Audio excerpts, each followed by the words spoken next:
नमस्कार, मेरा नाम विनीत त्रिपाठी है और आप नव भारत टाइम्स देख रहे हैं। बात यहां तक आ पहुंचेगी कि किसी को यकीन नहीं था। महाराष्ट्र की सियासत जिसके पिता के इर्द गिर्द नाचती हो, भला उनके राजनीतिक भविष्य पर कोई सवाल कैसे खड़ा किया जा सकता है। मगर आज उद्धव ठाकरे के सामने उनके राजनीतिक भविष्य पर सवाल किया जा रहा है। 2024 का महाराष्ट्र विधानसभा चुनाव उद्धव ठाकरे के लिए बेहद अहम था। उद्धव ठाकरे की राजनीतिक विरासत इस चुनाव में दांव पर लगी थी। पार्टी टूट चुकी थी, सिंबल और नाम किसी और का हो गया था। मगर उद्धव को यकीन था कि महाराष्ट्र की जनता उनको सिंपैथी के नाम पर वोट देगी, मगर ऐसा नहीं हुआ। शिवसेना उद्धव बाला साहब ठाकरे पार्टी महज 20 सीटों पर सिमट गई। अब उद्धव ठाकरे पर उनकी पार्टी के नेता दबाव बना रहे हैं कि आप इस गठबंधन से बाहर आ जाइए, यानी कि महाविकास अघाड़ी से आप सीधे सीधे नाता तोड़ दें।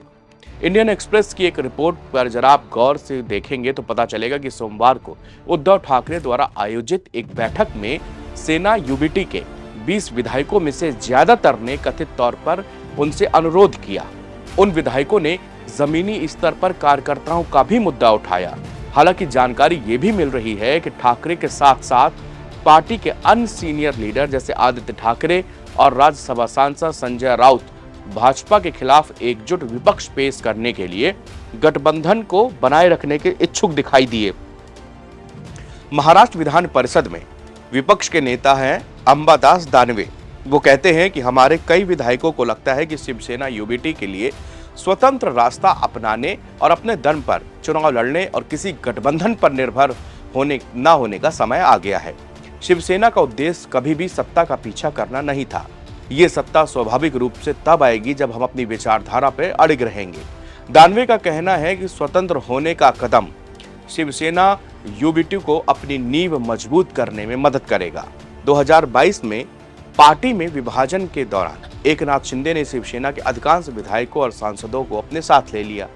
पार्टी नेताओं ने शिवसेना यानी कि यूबीटी पर कांग्रेस के साथ हाथ मिलाकर संस्थापक बाला साहब ठाकरे और हिंदुत्व की विचारधारा को धोखा देने का आरोप लगाया। तब से शिवसेना यूबीटी को कई झटके लगे, जिसमें पार्टी का नाम और चुनाव चिन्ह खोना भी शामिल है। हालिया विधानसभा चुनाव परिणाम जो आए वो सबसे बड़ा झटका था, जिसमें एमवीए की जो टोटल महाविकास अघाड़ी की सीटें आई वो 46 आई। उसमें शिवसेना यूबीटी को 20, कांग्रेस की 16 और एनसीपी एसपी की 10। अगर इस आंकड़े की तुलना शिंदे की शिवसेना से करें तो उद्धव को बहुत बड़ा झटका लगा है। अब सेना यूबीटी नेताओं को लगता है कि एमवीए यानी कि महाविकास अघाड़ी छोड़ना और अकेले चलना पार्टी के लिए अपने आधार को फिर से जोड़ने और इसे शिंदे सेना की ओर जाने से रोकने का एकमात्र तरीका है। शिवसेना ने हमेशा मराठी क्षेत्रवाद और हिंदुत्व को बढ़ावा दिया है।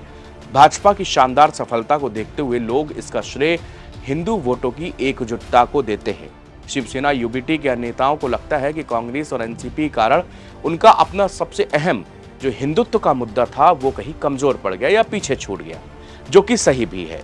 हाल के चुनाव में हारने वाले शिवसेना यूबीटी के उम्मीदवार ने कहा कि पार्टी के नेता इस वजह से चिंतित हैं कि भाजपा अपने पूरे चुनावी कैंपेन के दौरान कहती रही कि शिवसेना यूबीटी मुसलमानों की चापलूसी कर रही है और अपने हिंदुत्व की जड़ों को धोखा दे रही है। लोगों को इस बात में सच्चाई नजर आ रही क्योंकि महाविकास अघाड़ी गठबंधन ऐसा उनको दिख रहा है। चुनावों के बाद कई शिवसेना यूबीटी नेता भी महाविकास अघाड़ी के भीतर एकजुटता की कमी के बारे में बोल रहे हैं। इसमें सीट बंटवारे में देरी, कांग्रेस द्वारा कुछ सीटों पर शिवसेना यूबीटी उम्मीदवारों की बजाय निर्दलीय उम्मीदवारों का समर्थन कैसे मुद्दे शामिल है। सोलापुर दक्षिण इसका एक बड़ा उदाहरण है, जहां पे कांग्रेस की सांसद प्रणीति शिंदे ने मतदान के एक दिन पहले एक विद्रोही पार्टी के उम्मीदवार को समर्थन देने की घोषणा की, जहां खुद भी एमवीए उम्मीदवार एक शिवसेना यूबीटी का खुद का एक नेता था। एक शिवसेना यूबीटी नेता ने कहा कि गठबंधन के भीतर अंतर्निहित विरोधाभास है। नेता ने बताया कि ये जो गठबंधन बना है वो सिर्फ भाजपा और शिंदे सेना का विरोध करने के लिए बनाया गया है, लेकिन ये स्वाभाविक रूप से एकजुट गठबंधन नहीं है। उद्धव ठाकरे की शिवसेना यूबीटी की ताकत का असली परीक्षा अब मुंबई के बीएमसी चुनाव में होगा। देश के सबसे अमीर निकाय ब्रह्म मुंबई नगर निगम पर अभी शिवसेना का कब्जा है। शिवसेना पिछले 30 साल से बीएमसी की सत्ता पर काबिज है। 2017 के निकाय चुनाव में बीजेपी बड़े कम अंतर से बड़ी पार्टी बनने से चूक गई थी। इसके बाद कोरोना के कारण 2022 में चुनाव नहीं हुए। चुनाव 2 साल तक टलता रहा। अब महायुति की सरकार बनने के बाद बीएमसी चुनाव कराए जाएंगे। विधानसभा चुनाव में महायुति ने अघाड़ी को पछाड़ दिया है। महाविकास अघाड़ी को मुंबई की 36 सीटों में से सिर्फ 14 पर जीत मिली। महायुति ने 22 पर अपना परचम लहराया। बीजेपी ने अकेले 15 सीटें जीतकर उद्धव ठाकरे के लिए खतरे की घंटी बजा दी है।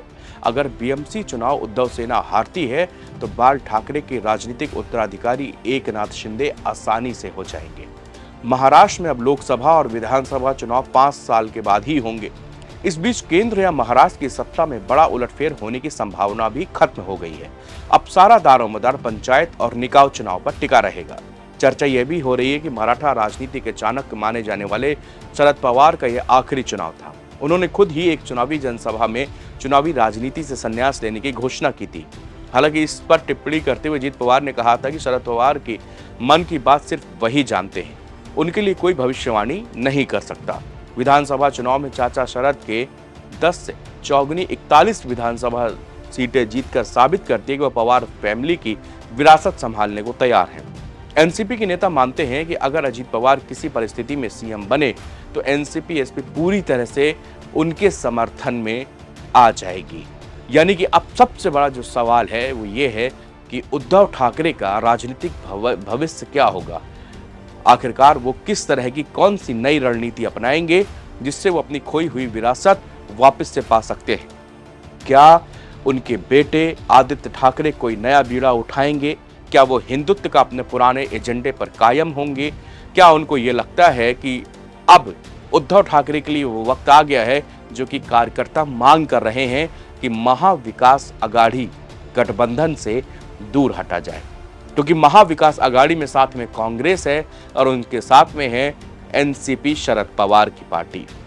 यानी कि अभी हिंदुत्व के एजेंडे वाले जो उनके कोर वोटर हैं, जो हार्डकोर हिंदू वोटर है, जो कि हिंदुत्व के नाम पर वोट करता चला आया है, दशकों तक शिवसेना को वोट देता चला आया, अब उसको ये लगने लगा है कि शिवसेना ने अब कांग्रेस से हाथ मिला लिया है। शिवसेना ने अब शरद पवार की पार्टी से हाथ मिला लिया है। तो उनको लगता है कहीं ना कहीं अब हिंदुत्व का मुद्दा उनके लिए पीछे छूट गया है और उनके लिए सामने है सिर्फ सत्ता। उद्धव ठाकरे सिर्फ सत्ता के लिए बीजेपी और एकनाथ शिंदे को पीछे दिखाने के लिए उन्होंने अपने सबसे बड़े एजेंडे यानी हिंदुत्व के एजेंडे से ही मुंह मोड़ लिया है और वो उससे पीछे हटते जा रहे हैं। और यही अब कारण है कि अब समय आ गया है कि कैसे वो उद्धव ठाकरे अपने राजनीतिक भविष्य को संवारते हैं और किस नए एजेंडे के साथ वो आगे बढ़ते हैं, और क्या जो उनके समर्थकों की मांग है कि इस गठबंधन से अलग होकर चुनाव लड़ा जाए, क्या वो इस पर गौर करते हैं। आगे आने वाले बीएमसी के चुनाव में बहुत कुछ तस्वीरें साफ हो जाएंगी।